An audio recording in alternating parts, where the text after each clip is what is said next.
آج کی رات ایک عظیم ہستی کی شہادت ہوئی صحابہ میں سے، جن کا نام ہے علی بن ابی طالب۔ میں اپنا تجزیہ پیش کر رہا ہوں، نہ کہ کسی اور کا، غلط بھی ہو سکتا۔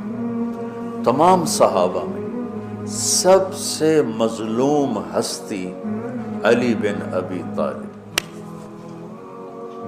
سب سے مظلوم ہستی،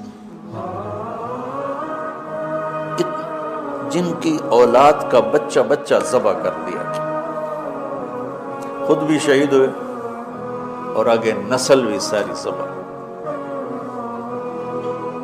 آج کی رات 21ویں روزے حضرت علی رضی اللہ تعالیٰ عنہ پر حملہ ہوا، شہید تو پھر 2 دن کے بعد ہوئے، موت تو 2 دن کے بعد واقع ہوئی، لیکن 21 کی رات علی بن ابی طالب، میں نے ان کا نسب بیان کروں کہ آج ان کی شہادت کی رات ہے، شہادت کا دن ہے، کہ جب اہل شام نے الگ حکومت اپنی قائم کر دی، حضرت علی کے مقابلے میں اپنی حکومت کا اعلان کر دیا تحکیم کے فیصلے کے بعد، اور اس پر خوارج کی ایک جماعت بن گئی، الگ ہو گئے، جنہوں نے پھر بڑی خوفناک جنگیں کی، بڑے زمانے تک وہ مسلمانوں کو نقصان پہنچاتے رہے۔ تو 3 خارجی اکٹھے ہوئے کہ جتنا فساد ہے نا، اس کی جڑ ہے ایک عمر بن عاص اور معاویہ بن ابی سفیان اور علی بن ابی طالب رضی اللہ تعالیٰ عنہ، ان تینوں کو قتل کر دو، فتنہ ختم ہو جائے گا۔ تو عمر بن عاص اس دن آئے ہی نہیں، وہ مصر کے گورنر تھے، فجر کی نماز میں، تو جو ان کی جگہ آئے وہ مارے گئے، شہید ہو گئے۔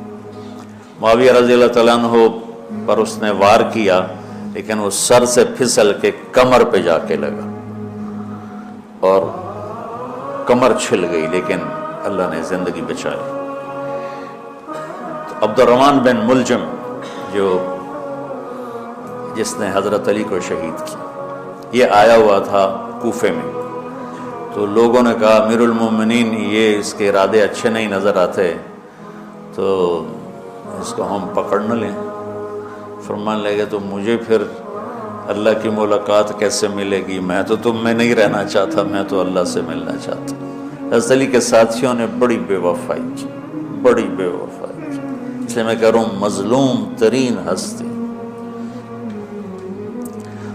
بسر بن ابی ارطاط نے یمن پہ قبضہ کر لیا شام کے لشکر کی طرف سے، اور حضرت عبید اللہ بن عباس رضی اللہ تعالیٰ عنہ کے 2 بچے اپنے ہاتھوں سے ذبح کیے، جیسے بکرا ذبح کیا جاتا۔ آل رسول کے 2 بچوں، میں صنعاء میں اس مسجد میں گیا، وہیں ان کی قبریں موجود۔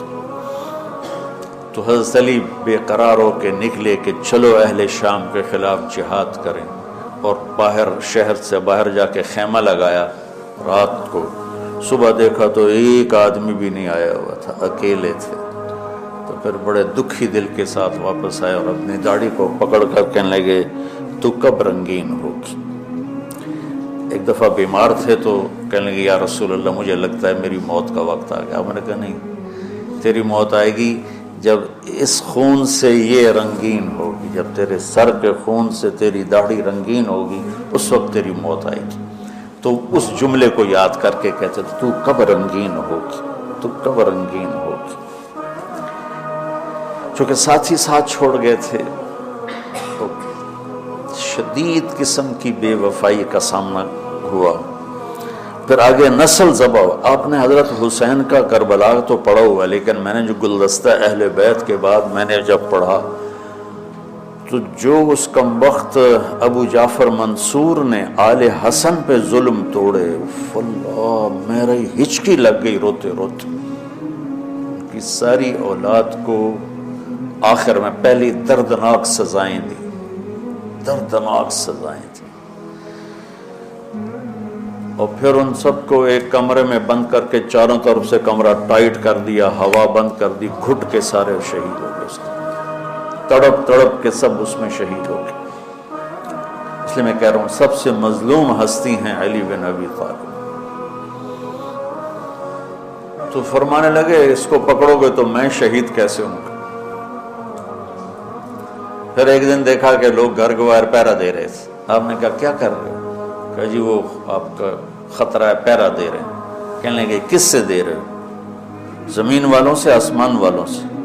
وہ کہنے لگے جی آسمان والوں سے کون دے سکتا ہوں، زمین والوں سے پہرا دینے کا. بیٹا جا کے سو جاؤ، آسمان والا فیصلہ کرتا ہے تو زمینی پہرے کام نہیں آتے. جاؤ، اور فیصلے آسمان سے اترتے ہیں، زمین پہ نہیں اترتے. تو 21 رمضان کو فجر کی نماز میں اس نے آ کے جو وار وہ سیدھا سر پہ لگا تو سر پھٹ گیا، تلوار دماغ میں چلی گئی، شور مچ گیا، پکڑا گیا. اب دیکھنا حضرت علی کے اخلاق. لوگ اکٹھے ہو گئے. حضرت زینب کو پتہ چلا تو وہ بھاگی بھاگی آئیں اور رونے لگی، واہ ابتا واہ ابتا. تو وہ کہنے لگا، وہ لوگ کو پٹی پٹی باندھنے لگے تو وہ کہنے لگا ابن ملجم جتنی مرضی پٹیاں باندھ لو، ابھی یہ مر کے ہی رہے گا. اس تلوار کو 1 مہینہ زہر میں ڈبو کے رکھا ہے، پھر وار کیا ہے. تو اس پر تو بڑے سے بڑے حلیم کو غصہ آ جانا چاہیے. وہیں اس کا قیمہ ہو جاتا. اور حضرت علی کیا کہہ رہے ہیں؟ بھائی اس کے لیے نرم بستر بچھاؤ، اس کو گرم گرم کھانا کھلاؤ، اسے ٹھنڈا ٹھنڈا پانی پلاؤ. اگر میں زندہ رہا تو میں خود فیصلہ کر لوں گا مجھے کیا کرنا ہے، اور اگر میں شہید ہو گیا تو پھر پہلی میری درخواست ہے کہ اسے معاف کر دینا. یہ بتانا چاہتا تھا، اسے معاف کر دیں. اور اگر اسے میرے بدلے میں قتل کرنا چاہو تو پھر اس کو تکلیف نہ دینا، بس ایک ہی وار سے اس کی گردن اڑا دینا، اسے تکلیف نہ دینا. اللہ، آپ پڑھیں گے نا صحابہ کی سیرت تو سب سے زیادہ فضائل حضرت علی کے، سب سے زیادہ مقام اور مرتبہ تو ویسی جیسے خلفائے راشدین.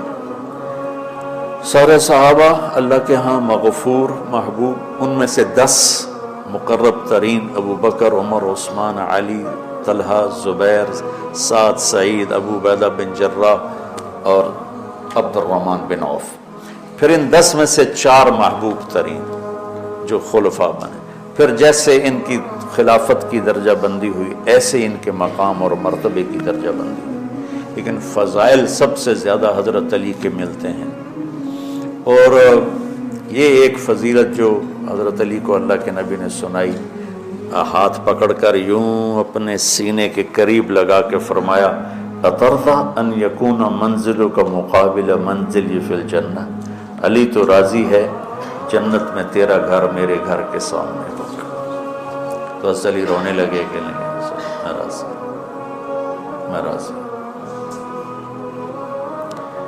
تو آج کی رات اس ہستی کی شہادت ہے، فجر کی نماز میں ان کا انتقال ہوا، جن کو میرے نبی نے ابو تراب کا لقب دیا کہ تو میرے لیے ایسے جیسے موسیٰ کے لیے ہارون ہے. تیرا گھر جنت میں میرے گھر کے سامنے ہوگا. پھر آپ نے اپنی بیٹی فاطمہ سے کہا، فاطمہ تو میں یہ دونوں، حسن حسین، اور یہ جو سویا ہوا ہے، حضرت علی جاگے نہیں، وہ سوئے ہوئے تھے، یہ جو سویا ہوا ہے ہم پانچوں آخرت میں ایک ہی جگہ پر ہوں گے، اکٹھے ہوں گے. تو یہ بڑے درجے کے صحابہ میں، اور اللہ کی قدرت ہے کہ اللہ نے کسی خالص ہاشمی کو حکومت نہیں دی، کامیاب نہیں ہونے دی. بنو عباس بھی اہل بیت ہیں لیکن ذرا دور سے. ان کے 35 حکمران آئے، 35 میں سوائے ایک کے سب کی مائیں ہاشمی نہیں تھی. پہلے ہاشمی خلیفہ بنے حضرت علی، والد کی طرف سے بھی والدہ کی طرف سے، اور وہ کہتے تھے تو کب رنگین ہوگی، اور موت مانگتے مانگتے یہاں تک کہ شہید ہو کے چلے گئے اور دکھوں بھری زندگی گزار. وَلَقَدْ رَأَيْتُهُ فِي بَعْضِ مَوَاقِفِهِ وَقَدْ أَرْخَى اللَّيْلُ سُدُولَهُ وَغَارَ النَّجُومُهُ وهو قائم يصلي في المحراب قابضا على لحيته يتململ تململ السليم ويبكي بكاء الحزين ويقول للدنيا إلي تغررت وإلي تشوقت وإلي تزينت وإلي تشوفت آه من قلة الزاد وبعد السفر ووحشة الطريق آيتها الدنيا غري غيري قد بتتك ثلاث عمرك قصير ومجلسك حقير وخطرك يسير من قلت الزاد وبعد السفر ووحشت الطریق. یہ درد بھری فریاد ان کی روز ہوتی تھی رات کو. ایسے تڑپتے تھے جیسے سانپ کا ڈسا تڑپتا ہے اور ایسے روتے تھے جیسے دکھوں کا مارا روتا ہے. شہید ہو گئے. حضرت حسن کو حکومت ملی، ہاشمی کے بیٹے، ہاشمیہ کے بیٹے. 6 مہینے بعد چھوڑ کے دستبردار ہو گئے. پھر بنو عباس کے 35 خلفاء میں امین کو حکومت ملی. امین کی ماں بھی ہاشمی تھی، باپ بھی ہاشمی. ہارون باپ اور زبیدہ ماں. زبیدہ ہاشمیہ تھی اور ہارون ہاشمی تھا. مامون اس کا بھائی باندی کا بیٹا تھا. امین زبیدہ کا بیٹا تھا اور ہارون نے زبیدہ کے پریشر میں وصیت نامہ امین کے لیے لکھوایا اور بعد میں مامون، کہ پہلے خلیفہ امین ہوگا، امین کے بعد مامون ہوگا. امین کو 2 سال کے بعد مامون نے قتل کروا دی اور حکومت پہ قبضہ کر لی. کسی خالص ہاشمی کی حکومت نہیں چلی.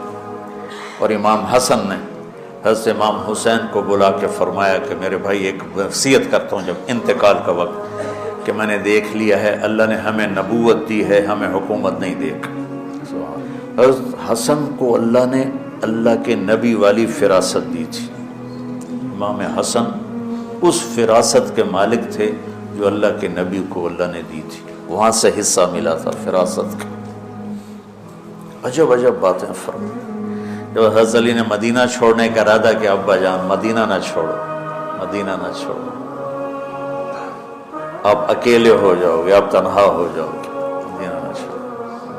تو امین کو مامون نے قتل کروا دیا اور پھر اس نے خود 20 سال حکومت کی.